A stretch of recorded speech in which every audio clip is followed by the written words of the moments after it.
Here's the box for Mythic Battles Pantheon Rise of the Titans.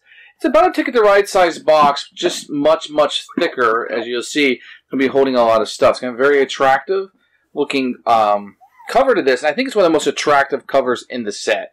I really like the way this one looks like. I like the use of the lava and the reds. Let me open it up and I'll show you what's inside. One of the first things you'll notice when you open it up is the rule book, which the cover will match the base box set. And when you open it up, you're going to have immediately a campaign. It's going to be a 1 to 2 player campaign, so this is really good for a solo. And you have special rules here that we'll have. And the first scenario will include 1 to 2 players. And then you have the Curse of Your Fathers, which is 1 to 2. So this is very happy in solo. And Dark Nature, which is the third, will have a 1 to 2 player scenario. 4, the Battle of the White Island, will continue on. And then you'll have scenario 5, the final Titan Maki, 1 to 2, and you'll have your epilogue here to kind of tell you what's going on. And here's some special rules and the behaviors and how those work. And you're going to have this awesome piece of artwork at the back. So you notice there aren't a lot of rules that aren't campaign or scenario. You don't have the opening where there's some new things going on. It's kind of new miniatures and new scenarios that you'll be playing. But one of the biggest pluses this is that it can be played solo. So if you're wanting to play solo, this is where you start.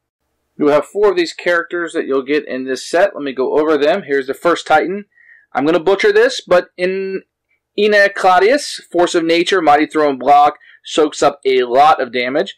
He has the Fury of Etna, which make an X dice area attack on all areas in his surroundings. And the Searing Heat at the end of his activation, make a 4 dice area attack in his area. Guard cannot be used against. Very nasty.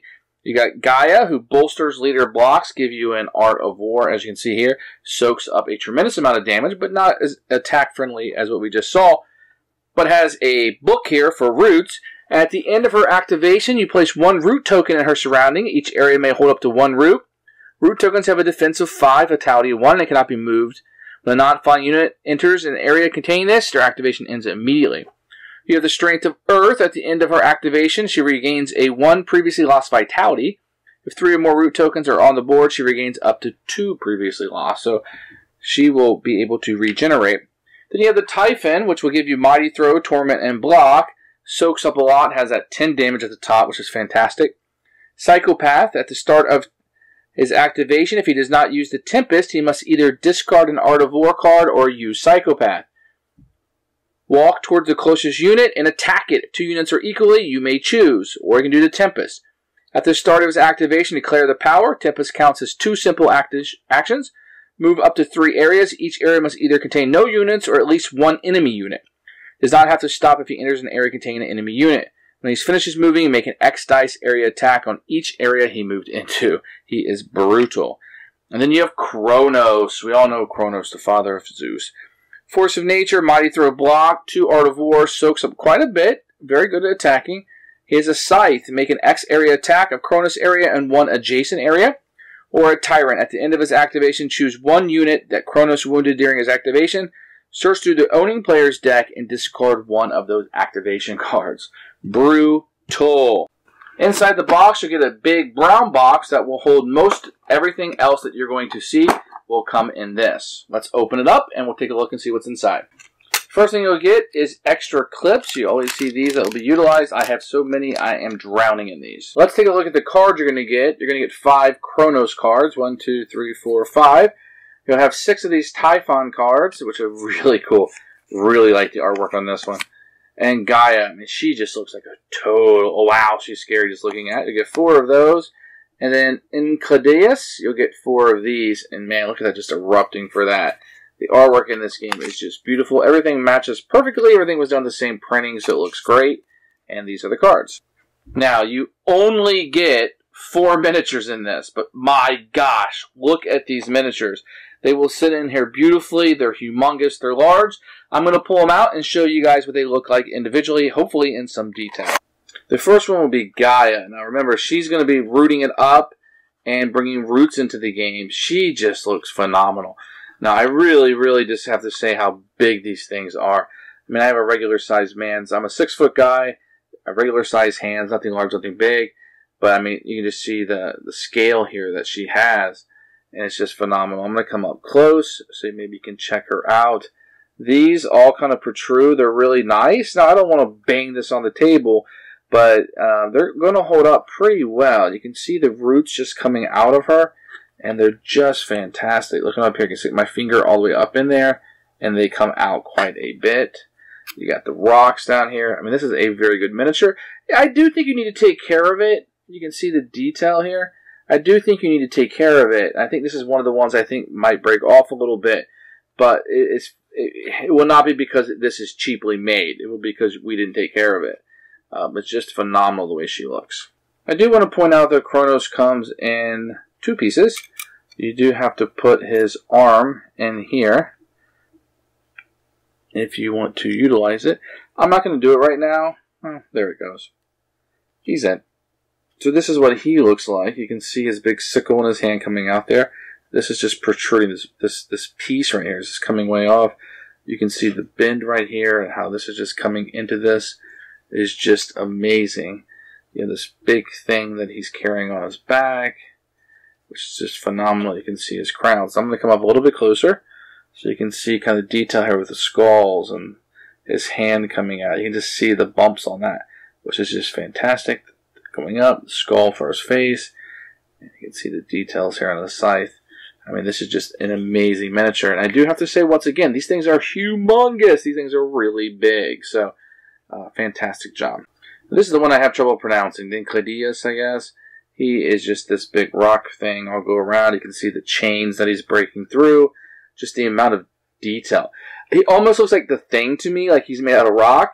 Some of you will be laughing at that reference, I guess. But let me kind of show you here just the detail that you're going to get in him. I mean, you have this thing coming right out of his mouth, which is just amazing.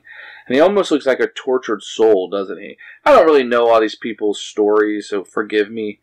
But I'm just giving you my thoughts on the way they look. I mean, it's just incredible, this rock detail. And when you really get him up close, he may be one of the most impressive miniatures in this set, just for the detail that's included. And he literally feels and looks like he's made of rock. This isn't cheap at all. You can see it sway a little bit. You do want to be careful with this. I noticed about this set, there's so much incredible detail that you want to be careful with it. But I don't think it's going to break off unless you just throw your miniatures around, which I'm sure none of us do. And here's the last one, and probably the most impressive of all, which is Typhoon. You can see just like this snake, Reptilia, coming out of this character. The humongous wings and the detail on those wings. Can you see all those veins? I'm not sure if it pulls up. I can see it clearly, but I'm not sure if you can.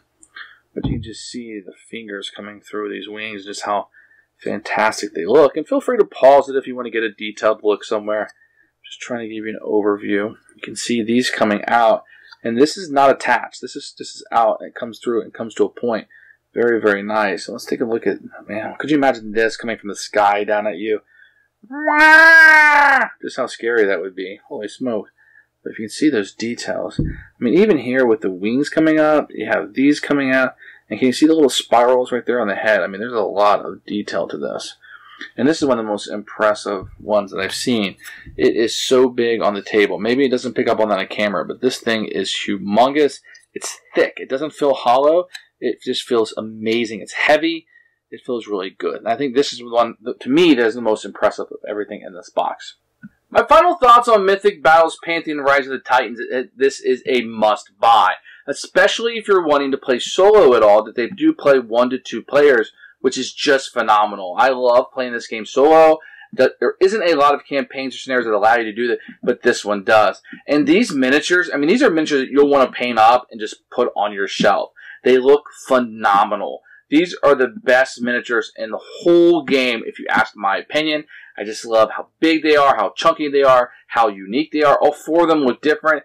This is the showcase to me of the game. If you put this out and people play this, these big, gigantic titans that are coming out, it is just phenomenal. And I got to say that this is probably from a cosmetic, or maybe just from the way that it looks on the table. If you want to impress, this is where I would start. If you're looking to play more than 2 players, probably not, because the campaign here is 1 to 2.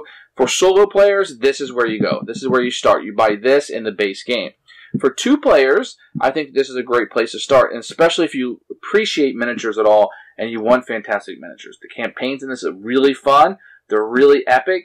And I gotta say, overall, I think this is my favorite expansion of all. this is one that you need to immediately buy with the base game. I would highly recommend this one.